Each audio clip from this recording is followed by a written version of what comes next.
Broadcasting live from the Business RadioX studios in Phoenix, Arizona, it's time for Phoenix Business Radio, spotlighting the city's best businesses and the people who lead them. Hello and welcome to Phoenix Business Radio, broadcasting live from the Max 6 Entrepreneurial Center right here in Tempe, Arizona, where we help build businesses and connect you with the right people. And this is an episode of Deep Impact Leadership, and I would very much love for you to get to know my dear friend from social media land. This is the first time we're meeting in person, right? Yes, and my first time in Tempe. And your first time in Arizona at all, right? Spending any time here Holy other cow. than driving through. Yes. Well, we're glad you're here. This is Rena Friedman Watts. So thrilled to have you. She's a producer of Megawatts Productions and has an incredible podcast herself, which I'm sure we're going to talk about because I was fortunate to be one of her first handful of guests. I think we said it was episode number 33. Yes. And you're now up to episode number 279. In what amount of time? I think I launched in 2020. Yes. So I know we've done that kind of volume, but how do you do that kind of volume? I hired an editor. Yes. Yeah. In the beginning, we were doing those things ourselves, weren't we? Yes. And there is no way that I could output that amount and take clients and take care of 4 children if I didn't hire help. And move in the middle of all that. Yes. So we have a lot to get to know each other better. And again, it's just been fun. I was saying to our producer earlier, I know that we have been connected on social media for years and we've become buddies and friends and intimate pals as we've talked through life situations, both on air and in our own little corners of the world. We've also had a couple phone call conversations. Do you remember how we met though? Was it through LinkedIn? You do remember, was it LinkedIn?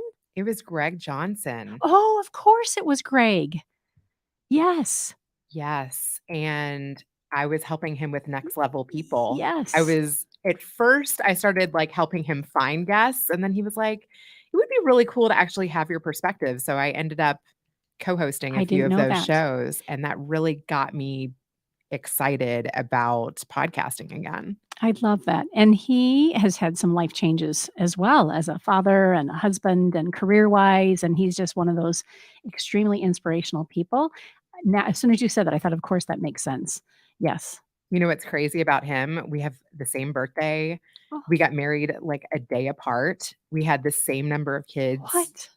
In almost the same order. Interesting. Yes. And once we figured that out, we were like, okay, that's a soul connection of some sort. Yeah. I don't know if you saw, I jumped out of an airplane recently. I went tandem skydiving, and about 3 weeks later, I'm doing a podcast with a live audience. And the girl that I jumped out of the plane with, I hadn't met her until that morning. She was in the audience and I had mentioned my birthday was coming up in December. And she goes, what day? December 18th. She's like, that's my birthday too. She's like 40 years younger than me, but it was super cool. That's wild. Yeah. I know somebody else that just did that, I think after she got divorced and turned 30. And she actually told me that when you jump out of the plane, it doesn't actually feel like you're falling, that there's so much air coming at you that it feels like you're floating. Is that true?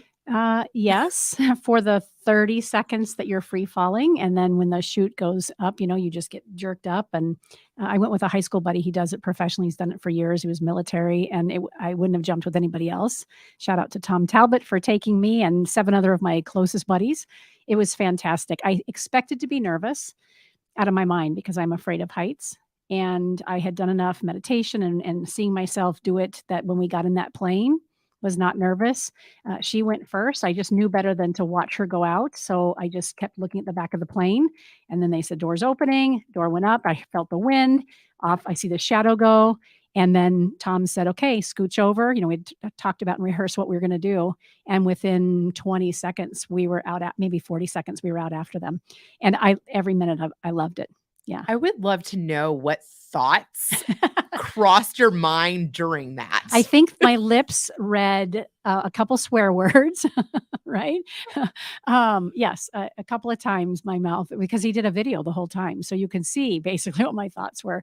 And I think the other piece for me was thinking, why am I not nervous? And not wanting to go too much down that rabbit hole because I wouldn't want to become nervous. But anyway, we're not here to talk about Karen. We're here to talk about Rena. So I want to switch gears because I really am excited about your podcast and how many cool people you've interviewed. And then what are you doing with Megawatts Productions? Can you give us the backstory? Like, once upon a time, I was a little girl. Yeah. and because you've had a really cool career, a really neat opportunity to do a lot of different things. And then I'm sure it all kind of comes down to, hey, here's how I've landed here with your dad of all people. So the floor is yours. I'm going to sit back, drink my coffee, and be listening. Yeah. Once upon a time, I was a little girl in Kentucky, Okay. a Jew in Kentucky. And my mom had me super young.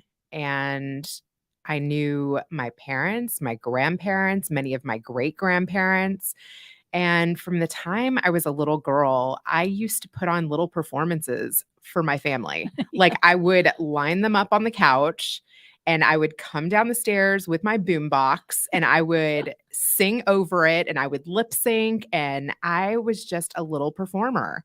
And they would clap for me and take their hat off to me. And I felt like I was the greatest thing since sliced bread. And this kind of put a little bit of a false sense of confidence in me, I will say, because in high school, I auditioned for youth performing arts school and I just walked in there and I sang something off the radio and then I didn't get in. Like, what? I was like, oh my They God. don't know who I am. Yeah, I was like, I totally am, going here. Like, I didn't have any other backup plans. And this was actually the first situation where I learned you could turn a no into a yes, which is a very important thing in the industry. And so my dad went to the head of the music department and he said, what does my daughter have to do to get in? And he was like, she might start like an outside horse and start from behind, but she finishes in the front. Yeah. And I was like, wow. And he totally bought the speech. And my dad got me music lessons and I learned how to read music. And I had a singing teacher like all summer long. I learned how to sing in a foreign language. I learned an art song. Gosh. I swallowed my pride. I went back in there. I re-auditioned and I got in. And the thing is that I never felt accepted since I got rejected that first time. But I was like, God, my dad went to bat for me. Like, I can't, just quit now. And so something like changed in me from that experience. Like, I really never sang out for 4 years, but I didn't quit. I had that same teacher who rejected me. And then by my senior year, it's crazy. I was surrounded by Nicole Scherzinger, who, was the lead singer of the Pussycat Dolls. Yes. And she's super famous now and worth, I think, like 300 million. I went to school with her. I went to school with Sarah Gettelfinger, who ended up on Broadway. I was just surrounded by these unbelievably talented kids. I mean, they ended up in Juilliard and the Boston Conservatory. But the thing is when you surround yourself by really incredible, talented people, some of that wears off on you. Yeah. And so my senior year, Nicole Scherzinger herself took me into the music closet and she was like, I've watched you. You've got this. Today is the day. She was like, sing out. All the colleges are here. You've got this. I'm going to sit in the front row. I'm going to bob my head. She totally affirmed me. One of these days, I'm going to track her down and thank her. And I did it. I like literally sang to her. I didn't look at anybody else in the audience. And I got 2 offers to 2 small art schools, full rides. And I took the offer that wanted me more because after like not feeling like I was accepted for 4 years, I was like, whoever wants me more, I want to be wanted, right. So I ended up at the University of Charleston for 2 years and I was super close with the guy who recruited me. But the thing is that school that I went to in high school was super competitive and really hard. And I worked so hard to stay there. I kept the same singing teacher for 4 years. I plucked out every note to every song to even sing and feel like I could be a part of that group. Yeah. And I partied at the University of Charleston. I was pretty much showing up drunk to class and I got a 4.0. I was like, okay, I need more of a challenge. So I ended up transferring to Purdue, which was much more of a challenge. And I walked into the radio station on campus and I ended up getting a job at the NPR station on campus. And I found a love there. For radio, for stories, what All was of it? Yeah. that. All of that. I got to pick stories off the newswire and kind of edit them and make them my own. And, I would make air check tapes at night and I would sing back to the like little girl Rena in Kentucky. I would play Destiny's Child and I'd, crank it down low and then sing over it. And I'd make all these like mixtapes. And so I made a mixtape. I got an interview at WGN, Wow. drove up to Chicago, knew no one, and then got rejected again. I didn't get the job, but while I was in Chicago, I saw that Jerry Springer was looking for interns on that same trip, literally in the same courtyard. So I interviewed at the Tribune Tower and Jerry Springer was at NBC right across the courtyard. I walked across the courtyard like pre 9/11, got through security, told them I had an interview with the intern Which you coordinator. didn't at this point. They is loved just flying by the that. seat of your pants. Yes, but like hindsight is, I really think that had I not experienced that rejection, maybe I wouldn't have had my eyes wide open. Right? It was like, oh, well, that didn't work out. Let me try to see, while I'm up here. Of course, if they had said yes. Exactly. Exactly. And so, yeah, I ended up starting there 2 weeks later and it was in entertainment. It was in a big city. Jerry Springer. I watched the show. My dad watched the show. He was cool with it. I had also interviewed at, it was like a production assistant role for, I don't know, some stock exchange show in New York. And I was like, Jerry Springer, stock exchange. Oh, I'm totally doing Springer. Right. Yeah. Like I grew up in Kentucky. Those stories didn't seem that far-fetched. Right. My dad worked in a factory. I was like, oh, I understand those people. It all made sense. Yeah, it all made sense. How long were you there? I was there for 2.5 years. Yeah. And it was honestly such a training ground for everything that I ended up doing. I moved to Chicago. I was crashing on somebody's couch that I like met off of Craigslist. And I was working 80 to 100 hours a week. I was like, I want that job and I'm going to prove myself to get it. So I started taking the guests out and entertaining them and like figuring out who made a good guest, who were the stories that they were bringing, who were the producers on the phone that were like getting the best guests to come, what were they saying? Yeah. And I was a sponge. I was like, I can do that. I can do that. And then they started putting me on the phone and then I started booking the guests. And then at the end of my first season, like I got to produce a show. Wow. So I went from intern to producer in one season and yeah. Incredible. Yeah. It was amazing. And so from there, where does the husband come in? And, oh my gosh, and so much. At some point you open your own production company or media company. Yeah. So from Chicago, there wasn't a lot of other production jobs. Sure. So I moved to LA and I pretty much started all over when I went to LA because I did not know anyone. And just because I got into the Producers Guild did not, it didn't really open that many opportunities, Everybody's a producer in LA. So I moved to LA. I worked on a pilot. I was like a production coordinator. And then from that pilot, they offered me an executive assistant role to 3 very seasoned producers, the Kyoto brothers, which is amazing because these guys had a family-run business. It was 3 brothers. One was a director, one was a producer, one was an animator. These guys did Killer Clowns from Outer Space, which, by the way, has made a comeback. Okay. If you didn't notice this past Halloween, they're everywhere. It's a cult film. Yeah. Totally a cult film. Yeah. And so I worked for them and I was answering their phones and I was doing their accounts payable and receivable. And they ended up doing Team America while I was there and like a Disney interstitial. And I'm seeing really like the business side of the film industry, which I knew nothing about. And so that was amazing. And they like saw that I moved to LA with a dream and I feel like they appreciated that. So I was kind of applying to jobs on the side and hoping to get back into production. And I got one at VH1 where I went on the road for 6 weeks and did this show called Motor Mouth. I don't know if you ever saw that. I know VH1, of course, but I kind of think I know Motor Mouth. Yeah. It was like an early car karaoke show where, you set up your friend to go around and drive an SUV and then you get in the car with the friend and you like egg them on to like dance at the drive-through or like do a challenge. And so I was one of the field interviewers where I'd interview the friend beforehand. I'm like, how do you think they're going to be in the car? Or do you think they're going to sing on their own? Do you think you're going to have to like really pump them up? Do you think they're going to notice the cameras? Yeah. And then afterwards, how'd it go? Like, was that what you expected? And I learned so much about like, how to put the story together. Mhm. That was a lot of fun. And probably on some days that there isn't really much of a story. I learned that at Nanny 911. Okay. Because they, at that time, like really overshot everything. At the beginning of reality TV, actually, when I was in LA, they would shoot 24 hours a day, like 7 days a week. And then just pick what they could use. Well, people eventually stop noticing that the cameras are there. And so then there's some magic that happens and they're able to find the story. Mhm. But sometimes you don't know what the story honestly is going to be. And then sometimes you have to create the story. Yeah. So yeah, the LA chapter was super fun. I worked on the last show that I worked on was 3 seasons of Nanny 911. And then I met my husband. He was a grad student at Berkeley.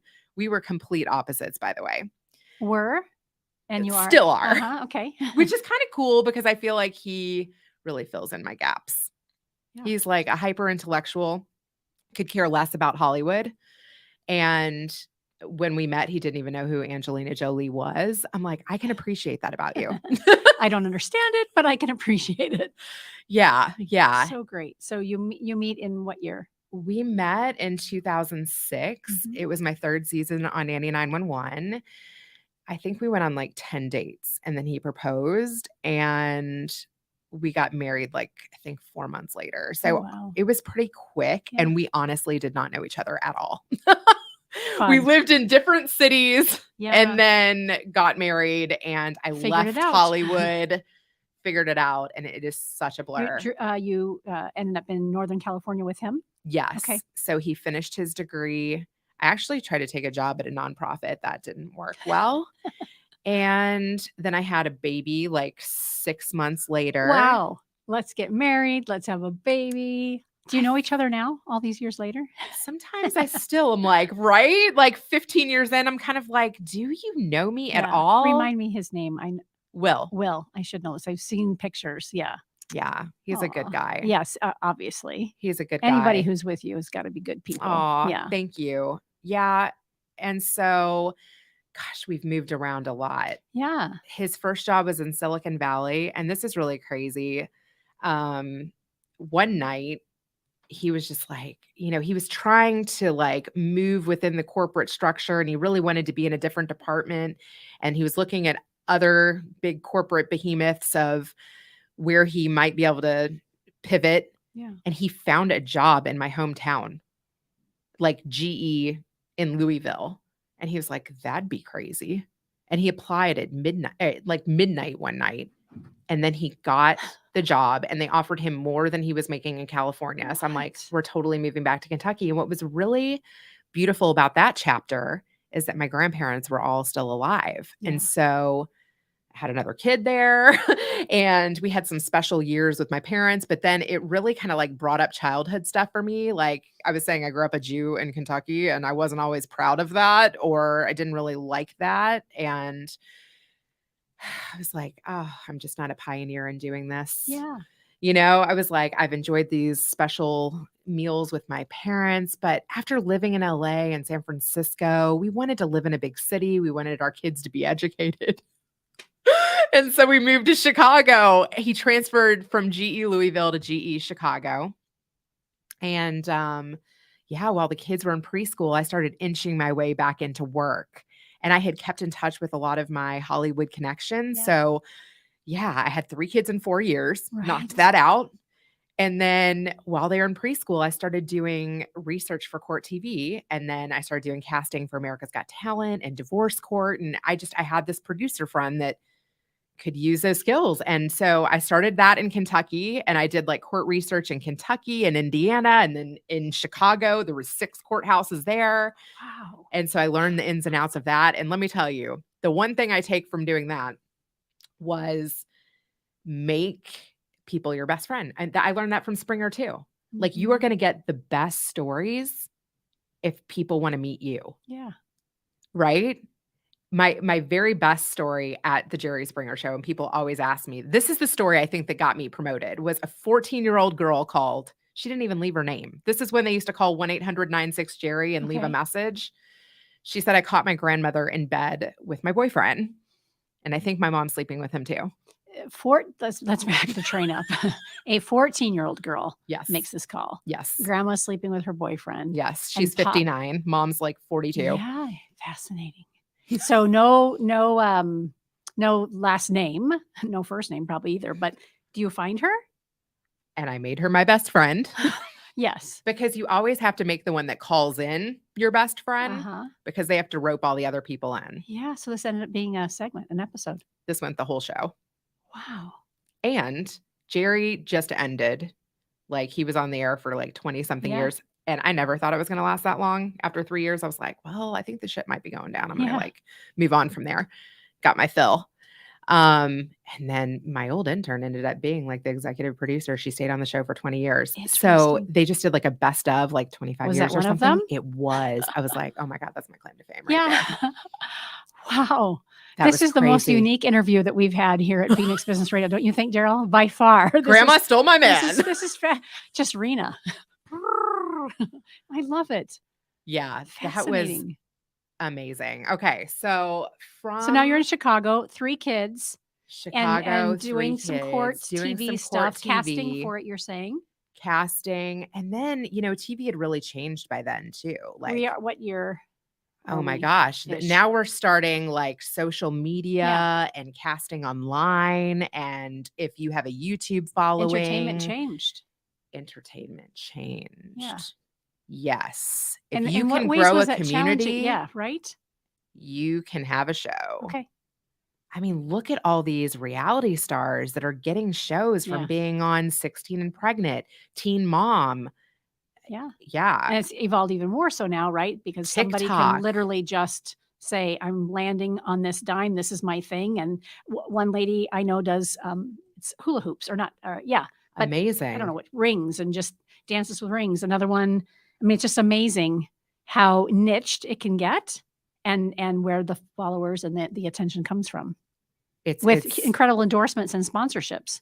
Yes. And you and I talked about sponsorships too. So that's another thing. A girl that, I had known from my single days in LA when I was casting for America's Got Talent, she was starting to blow up, Kathy Heller. Okay. And so I pitched her. I pitched a cousin of mine who was just a raw talent at like 14. I ended up actually getting her through the first round of casting where she got to skip the whole cattle call. Interesting. Yes. And she shot a video in her kitchen with her uncle playing backup and used a mic, and she's beautiful and talent. Raw talent. But at the time she didn't have kind of the stage presence that they were looking for, but she created a YouTube channel. She's got close to 40,000 connections. Sarah Herzog, shout out. She's got close to 40,000 connections now on Instagram. She's got producers after her. Yeah. It's just amazing. You can be on one of these shows and boom, you really can take off from there. Interesting. Yeah. So that was really eye-opening, like seeing the difference in how people are casted from when it was call-in and, when I was working in radio and I was manually running things and it was transitioning into automation, and now how you can just be discovered on YouTube or TikTok. And then, as my kids started getting a little bit older, I tried corporate America for a bit. And what I loved about my opportunities there was I took a job at a telecom company and I took a job in the finance industry, and I started falling in love with LinkedIn because I was like, wow, you can create like little lunch and learns in all different verticals. You can literally find out which companies are Chicago based, who's the chief customer experience officer or chief financial officer. You can type in positions of people who you want to come to your events. You can make them your best friend. You can tell them about the speaker, tell them about the venue, tell them it's free, and they'll come. Yeah. I'm like, this is cool. And it worked in telecom and it worked in the finance industry. And then I was like, hey, what if I just start like documenting the behind the scenes of me putting together these events? Then other people might want to like co-sponsor them with me. And maybe I can not only do them in Chicago, but I can do them in other parts of the US. And literally that started happening. And so in the finance industry, I had CPAs reaching out to me, financial advisors reaching out to me. I did an event in Orange County. I did one in Atlanta. I did Incredible. multiple events in And you're freelancing Chicago. at this point. This is your business. This is your gig. Yeah, amazing. I didn't know that about you. It's so crazy. And then I was like, I really like the entrepreneur space. And I had connected with an event planner who had helped me when I was working for the financial company, and she was working on a Gary Vee event. And then she was like, hey, we worked together when you were at that other company. Do you think you could help me do sponsorships? And I was like, well, never really done it, but Yeah. why not? And so she gave me like an Excel document, and it had like 10 pages of sponsors. And she was like, just let me know when you have somebody like close to closing, like if you need help with that. Otherwise, just figure out the language that works. Here's some of the sponsors that are on board. Here's how many people have come to my events in the past. Here's the marketing materials. Like, all right. So, I had a couple weeks to get some people on board. And what I realized there too was it's really about relationships. The person that I got for the most money and the first yes I got, I had to figure out how to make it a win-win for that guy. Of course. Right? Like, what would make him give me money? Yeah. A couple minutes with Gary Vee, couple minutes with the other influencers that were part of the media junket, couple seconds on stage. Like, what would he be able to leverage in his own business that would make that opportunity worth it for him? Mhm. And once I worked that out, It's done. rinse, recycle, repeat. Yeah. Once I got one, first it was him. Then I got Spirit Airlines to give me free tickets. Then I was able to apply it to other people. Daryl and I are like eyeballing each other. Good stuff. Crazy. Yeah. Crazy. But then I was like, wow, just working for a percentage isn't enough. I was like, this is actually hard to do, and it's very time consuming. Yeah. And I'm creating wins for all of us. Exactly. However, what if I did it for myself? Yes. Yes. So after working for some influencers and getting them sponsorships for their events and booking them hard to reach people, very hard to reach people, but they had built audiences and they had earned that. I was like, God, I have a lot of really cool connections. I actually have some cool experience. What about me? 20 years behind the scenes. What about me? What about you? It had never been about me. And look at that. How do you, I have never folded a prep sheet before, but that picture, I know you just did some rebranding.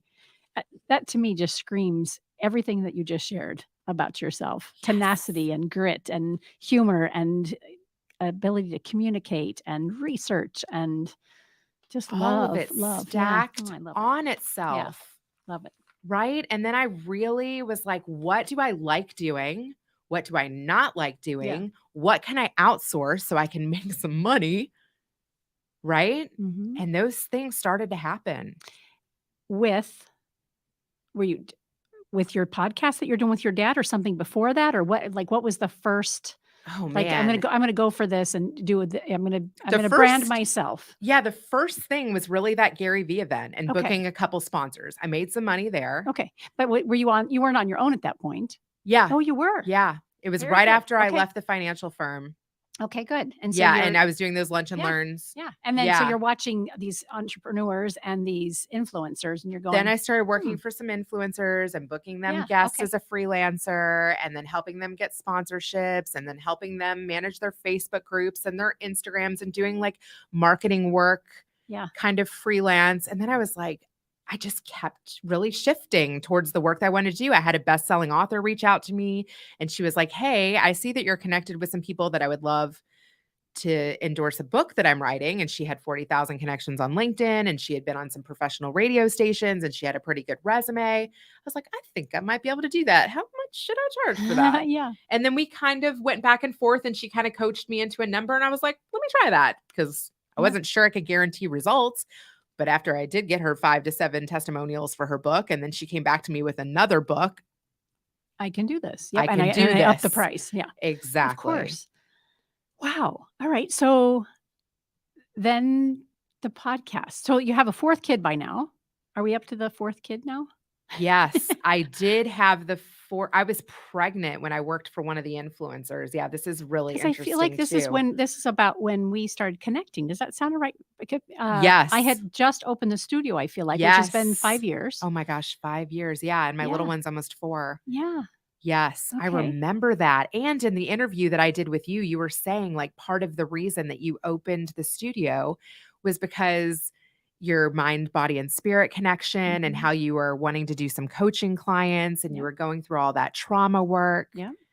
Yeah. Yeah. This has been the wreath on my door, right? So for 5 years, getting to have these kinds of conversations across all verticals, all industries, with C-level executives, entrepreneurs, I wanted to land on the map in the Metro Phoenix area specifically because I'm a relationship person. And the real work that I want to do in this world is the trauma work and the shadow work and helping people really become aligned mind, body, and spirit wise. And I'm finally at that place now. It's like, okay, the studio's going great. Daryl's been amazing to help me step away from all the to do and today's stuff and oversee it from a very different perspective.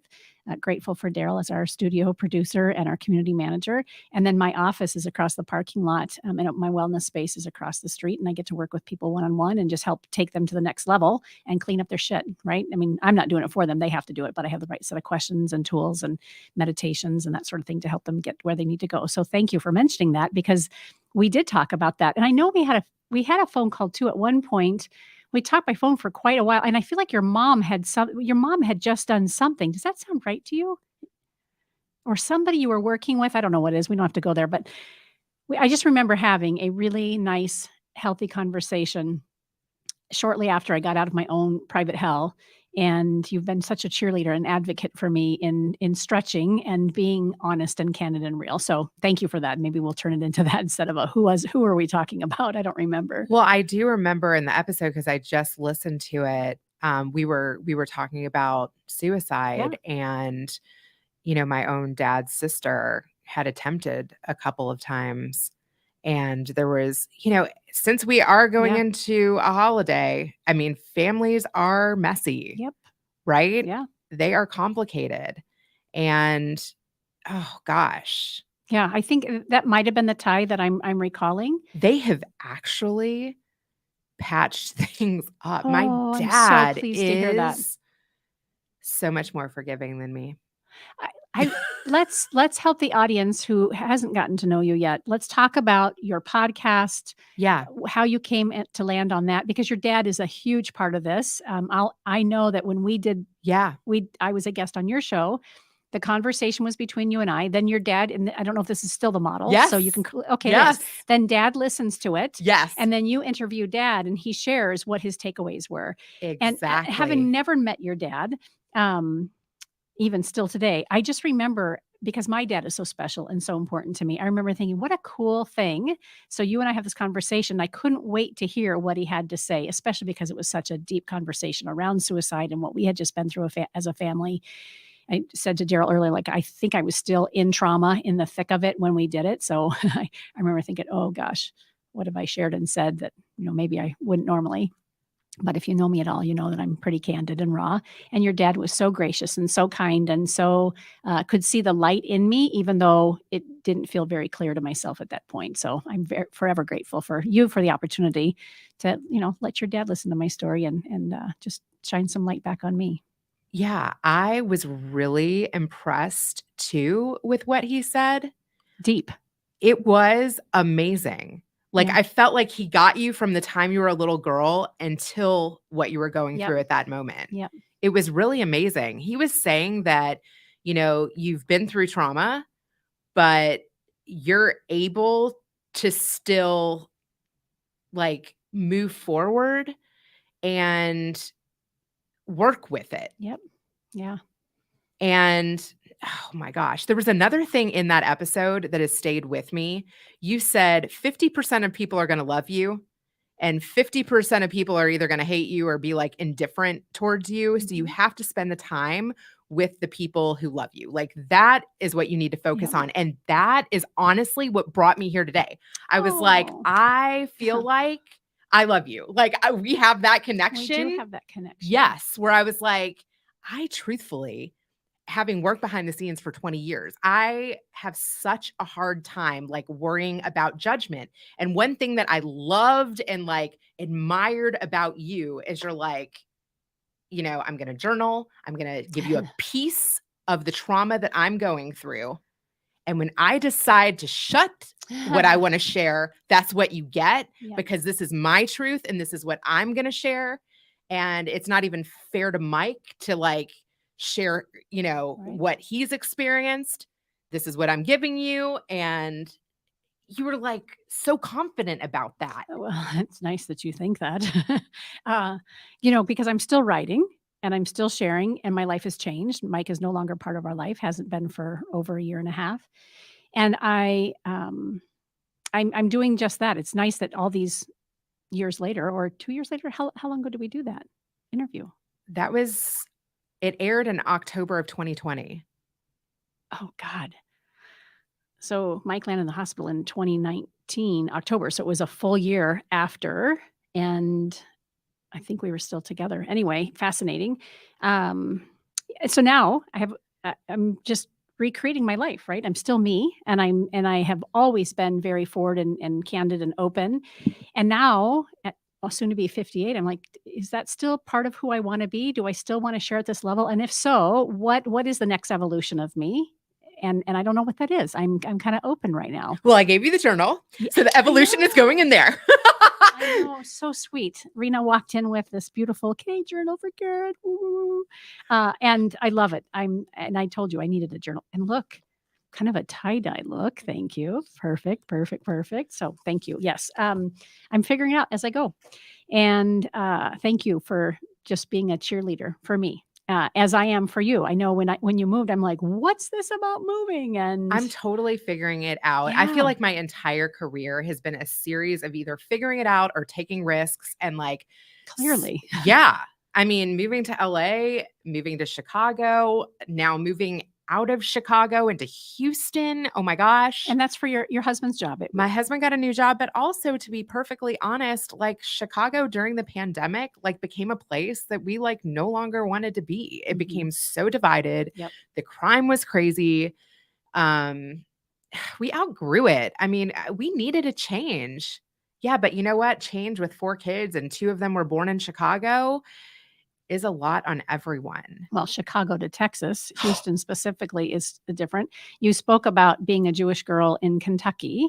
I don't know what the Jewish community or population is in Texas, or if you even care, or if that's even important to you anymore. It's actually so diverse. And I actually love that. Like there's converts, there's people from, different parts of the world.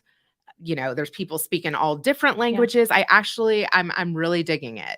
Good. But during the pandemic, like we kind of hibernated. Yes. And it's taking a little bit to like even figure out where we want to be religiously, which that's episode 2 for you and I. Exactly. But I want to go back to my dad just a little bit about how that evolved. Like I said, my dad has always been my biggest cheerleader, like my number one supporter. I've always been a daddy's girl. And the advice that he gives me, I felt like could help other people. And oh my gosh, after almost 300 episodes in, every reaction now I feel like is a gift to not only my listeners, but to the podcast guest. Oh, I for cannot sure. tell you, like my dad speaks from the heart. He's totally real. And he's such a good summarizer. And to kind of bridge intergenerationally, like our views has been so interesting. He's even had like perspective shifts. He himself. Of course he has. May I ask how old he is? He's 66. Okay. Had me young. Yeah. So not even 10 years older than me. Is he chill? He seems very just chill. He's chilled out over the years, but in his 20s, he was actually very high strung. And we had some years too where I didn't share with him like I share now. I mean, what we can talk about now has definitely changed. What's also interesting is I've had other daddy's girls now like want to do episodes with me about their love of their father. And then I've had people reach out that have had absent fathers. Yes. I've had people that, have lost their fathers. I've had just such a wide range of men's issues. Like, do men fear women? I had a sperm donor dad. And the show itself is such a wide canvas, right? So for our listeners, again, who are just getting to know you through this opportunity, is it Better Call Daddy? No. Better Call Daddy. And when you went to him with the idea, what did he say? Was he like on board right away, or was he like, what? Yeah, he was totally on board. My dad's like such a character. He looks like, I mean, he's from New York. He looks like a Jewish Tony Soprano. Like he Yes. wears a fedora. I know. I remember looking specific, like, what does this man look like? If I'm going to be sitting and listening to feedback from somebody I don't even know, I certainly want to see what this man looks like. And he's just, everything that you've described about him is in his physical presence too. Yeah. So cool. Yeah. So, even when I was working for that one influencer, he was actually out in LA, like doing business, and he extended his trip because I was 7 months pregnant and like moving stools around and setting out snacks and like, making sure all the sponsors were happy and helping produce this 350 person event. And he was like, worried about me having another miscarriage. Like my dad is my roadie. I mean, he is my biggest supporter. And so I just knew he wouldn't back out. Yeah. As long as I want to keep doing it, he'll keep doing it. And what's really beautiful that I wouldn't have expected is how much he's come out of his shell and how much we've learned about each other and from our audience. Yeah, like you said, a perspective shift for him probably multiple times and in multiple ways. And also highlighting the gift that he gives us as guests. I mean, how cool is that to look forward to feedback, no matter what it is? I just trusted you, so ultimately I could trust him. You've moved recently, and we just touched on that. You were 5 hours drive time from your dad, and now you're quite a bit further. How is that? And how long have you been in Houston?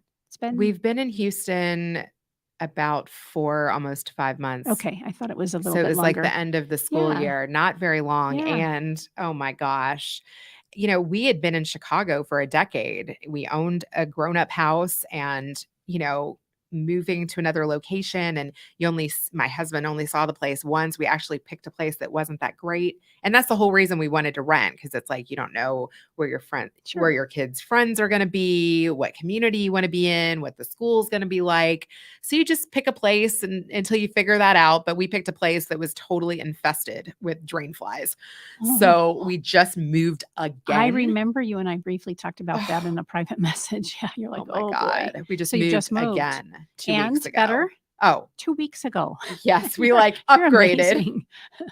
Yeah, and it feels good. Oh yeah. But now we're living out of boxes because the Yes. first time you unpack and you're excited and then you're like, oh my God, you got to move again. So, I mean, uprooting Yes. is, Oh yeah, I did it a year and a half ago. it's brutal. After being in a home for 25 years, downsized, and Wow. really had to just figure things out and starting over. It's a lot, and only had one kid left at home. My other two are in their late 20s. So yeah, for you to do it with 4 and across country, mine was a mile and a half away. So completely different experiences. Well, we moved a mile and a half from the first place. Oh gosh. But, the first time, the company relocated us and they helped pack everything. The second time we just hired people to move the heavy items. Yeah. And now they're sitting there.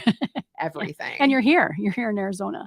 And I was just in Florida last week, and I'm going to Florida for Christmas to New Year's. And that's where me and my dad are going to meet up because my grandmother is there.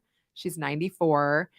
And oh, wow. I was just there visiting my 94-year-old grandmother, who has also been on my podcast, by the way. So you've had such an eclectic group of guests. I mean, some famous, some none of us have heard of, some really niched and specific and very expert in whatever it is that they're working. I mean, it's fascinating. And then me, that's pretty cool. Yeah, I remember being so flattered when you asked. Who do you look forward to interviewing? Is there somebody on your bucket list that you like? I will have arrived when Dad and I get to interview so-and-so. Okay, so it was Jerry Springer, but now I've interviewed him. You did? Yes, episode 210. Recently. Yes. And what was amazing about that How fun is that? Not only is it honestly validating, but I wanted to know, I mean, what would my life have been like had I stayed there? My old intern stayed on that show for 20 years, right? I always, in the back of my mind, and so many people do this, what would it have been like if I stayed at one of those chapters of my life? And also, how much did Jerry really know as the host of the show what went on behind the scenes? I was dying to know that. Yeah. And was that mystery solved? He was able to shed some light on that? Yeah, the guy so totally I have to knew. go back and listen to that He episode. totally knew all that we went through.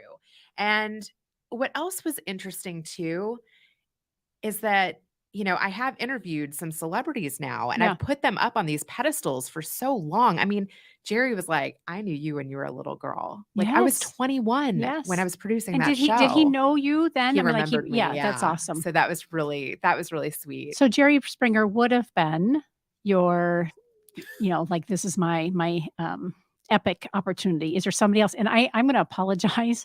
I just looked at my phone. I'm picking up my nephew No from the problem. airport later today, but I'm a little concerned because he's flying in from Florida. Maybe a little before then if we're on time. Can't wait to see you. I'm on the plane. I was so worried when I saw his name. I looked at the time to make sure we're still within our good time frame. And then I saw Ethan. I'm like, why is he texting me? Because he's not landing here. Did I get the time screwed up? So we're good. Okay, good. Plenty of time. Holy cow. I was like, what the heck? Okay. Good. So not Jerry Springer because he's already been there, done that. Who else is on your bucket list? So Katie Couric. Oh, wow. Love just who she has access to. She's a daddy's girl.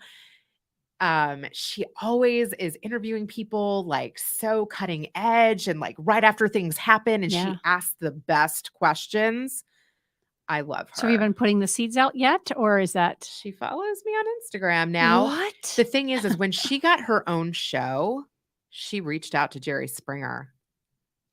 I mean, I've read so much about her and Yeah. I've listened to her podcast and I've read her book and I went to her performance when she came to Chicago. So I took some behind the scenes of that and like, Yes. tagged her on Instagram. So, and I support her content. Like whenever Yep. she does lives, I'm like, She's been a role taking model in a notes. sense She for you. is. Yeah. Yes. I mean, she's an amazing journalist. I Oh, would how love to fascinating. interview her. Well, okay. Take this little clip that we just talked about. Make sure that you push that one out. I love that. I'm telling you, you're the pro that knows how to do all that. I'm not. I love that. So fantastic. And you already spoke to the crazy, fascinating interview when you were with Jerry Springer. How about with Better Call Daddy? Has there been an interview for you? I mean, you've done so many, but does one kind of rise to the top as the most fascinating or the most, most fascinating? What out of the ones you've done with your dad, which would you say would be like, wow, I had no idea this, There's been a couple, but I was producing this healthcare podcast. So by producing my own show, it actually led to me now producing other people's shows. right? I'm doing a couple shows in healthcare now, which is amazing. And so I was producing this live in-person show. It was a 3-camera shoot, and I was supervising the editor and the web team and just it all coming together. And so some of the best guests from that podcast I brought Yes. onto my own show because you Makes make sense. mental note of Yep. like We do the same here. Yeah. who are the good ones Yeah. to keep in touch with. And yeah, there was this woman who has been an employee for 30 years, but an entrepreneur on the side and a single mom. And she got like really personal with me about her personal journey. And, I got to know her well and liked her. And, she had to make some hard decisions around abortion, and she was willing to talk about Wow. it. And, my dad's of that generation that feels differently about that. Yep. But after him meeting her in person and after really understanding her circumstances, that is actually a perspective change Oh, that for he sure. had. Wow. Yeah. He was like, wow. And so that was fascinating. Yeah. And I really appreciated that conversation and just hearing how empathetic he was towards her as a person.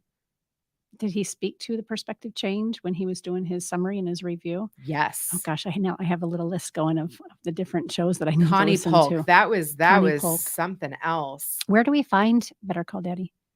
You can go to bettercalldaddy.com Yeah. or any of your preferred podcatchers. Yeah, I love it. And do you spend a lot of time on LinkedIn still? I know you and I tend to find each other more on Facebook and Instagram, but are you still on LinkedIn? Yep, still on LinkedIn. And I have to say, the podcasting community on Twitter, I know Twitter's like having some craziness right now. I've never gotten into Twitter. I don't even get it. Don't understand it. But anyway, so I've podcast just community is gotten there. more active there over the last 6 months, and I have really found some interesting stories and gotten kind of a new listenership there. Yeah. And just like I engage my audience on Facebook or through my private Facebook community of friends, I mean, I've started doing it there, and I've really got a new audience. So I would encourage you to kind of check it out. Yes. Search #podcast on Twitter and Interesting. see what's going on there. I really don't need one more social media platform. I know. I have a hard enough can't. time handling the ones I'm on. Tell us what makes a great guest. I mean, clearly, you know so many different facets of the entertainment industry, and now specifically entrepreneurism and the business aspect of production and podcasting and film, all that. What makes a good guest? And is it different podcasting or like, pitching it to a syndicate? Yeah. So, because you are a good guest. A good guest is really one that is willing to be spontaneous, is willing to be on the fly, that's willing to be unedited, Mhm. that's willing to actually answer the questions to the best of their ability, Mhm. right? Without having a soundbite rehearsed is what I always say. I mean, when people are like, Yes. well, how do I prepare? You don't. You just, send us your topics and questions and give some thought as to who you want to show up as and how we can help highlight and spotlight the great things that you're doing and the challenges you've had. And then we're just going to have you tell a story. Yeah. So I suppose a good guest also depends on how good the host is too. Oh, definitely. There Yeah. has to be chemistry there. And Yeah. actually, if somebody has never been on a podcast before, I have learned you've got to have a conversation with them beforehand. If somebody has been on a lot of shows and you're able to kind of do your research, Mhm. then I think it's okay to not speak with them beforehand. Yeah. If there's enough to go on the internet, you can do enough internet stalking. I'm getting ready to interview somebody now. This actually came from a client. This is so interesting. So I'm working for a guy doing some freelance work right now. He's in the healthcare space, and he sent me an article. He's a employee benefits broker, but he's Mhm. an EMT. He's a dad of 7, and he sent me an article about a girl who should have had a mammogram, but she was young and she discovered a spot at like 28. Oh gosh. And then she waited a year because it wasn't covered, and she just discovered she has stage 4 cancer. Oh. And so the story went viral, and she was just on Dr. Phil. But, I really wanted to cover it from kind of an awareness standpoint. First of all, my mom had breast cancer. My grandmother's gone through breast cancer. And I have to admit, like, I am nursing a 3-year-old and I haven't had a mammogram yet. Yeah. And I was like, wow, your story like really makes me want to get one. Yes. And not only did I want to interview her, but I wanted to kind of even use it for my client. Like, how cool is that he's not just trying to sell insurance? He's like, hey, Yep. she could have known about these This matters. resources. Yeah. Wow. Right. And so, if healthcare providers and healthcare workers could, find stories like that, that really would be like a differentiator in their business and in their Oh, for sure. marketing and how much you trusted them. Yeah. I loved that my client sent me that. Yeah. And then I was like, I'm going to reach out to her. I'm going to interview her, and then maybe you could interview her, or maybe we could do Yeah. a blog piece together because, you knew about resources that I didn't know about. People care about other people's stories. That's everything. Yes. Yeah. I don't know if you saw it. Mel showed on the way out, but on the way out the studio door into the co-work space, it says your story matters. Share it here. That's our little slogan, Yes. corporate wide, because people learn from other stories, right? I mean, look at even just the examples you gave about your dad and the shifts he's made, the feedback he's given to us when we shared our story. It's the longest running way of communicating on the planet for humans. It's just how whether we're writing on, rocks and drawing pictures about our stories, or we're articulating it in whatever language we're using, stories are everything. We are just about to wind down on our time, which I'm amazed that it's almost been an hour. Does that sound about right? Yeah. Holy cow. You've already mentioned where we can find your podcast. Tell us a little bit more as we wrap up about your media company. Are you looking for more business, and is healthcare kind of the area that you're like, this is really where I feel I can be best of support to, people in the healthcare industry? Tell us from a business perspective, who else we can get you in front of for the podcast and or for your media company. Thank you so much. Yeah. So right now I am working with a healthcare company where they have, a couple in-house content writers, and they actually sell all their podcasts before they Hmm. create one. And so they create like 4 or 5 questions for their guest. I help them come up with the intro, outro. I sit on the call with them and their client in case they need to like restate Sure. anything or how they can maybe say it better. I supervise the edit and I hand it back to them in a pretty little bow. I love that relationship. And now that's led to me working on 2 podcasts within the same organization.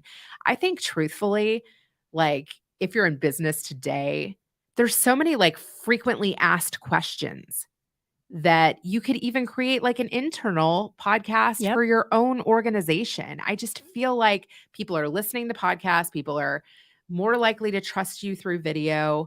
I love creating content, I love creating video, and yeah, I mean, And what a different format than what you're doing with your dad, which is more free flowing, long yes. form like what we're doing here, and you're also very skilled and an expert at this other piece where it's a little bit more scripted, a little bit more guided, Mhm. and yet you show up behind the scenes to make sure that happens and comes together beautifully.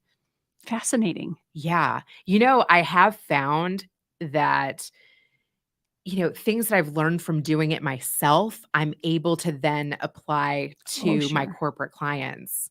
And that's another reason why I'm like, I got to keep this up, because as long as I'm helping other people produce content, Yeah. I'm still refining and getting better at my craft alongside them. Yeah. So an example of that, and we can totally wrap with that, is that this podcast that I was producing, it was so scripted. I mean, they jumped right into the thought leadership. And I'm like, this person has had an illustrious career. Like they went from Wall Street to healthcare. He's written a book on that. Yeah. Let's linger there for a bit. Can he give me a couple sentences Yeah. about the book? Yeah. Or a couple sentences about how Wall Street is different than healthcare and what he learned and how he's applied it? Good. And then it was so funny. So I've done that. It takes a little while for your client to warm up to you. Trust me, it's taken a year before I started like Yeah. really pushing that.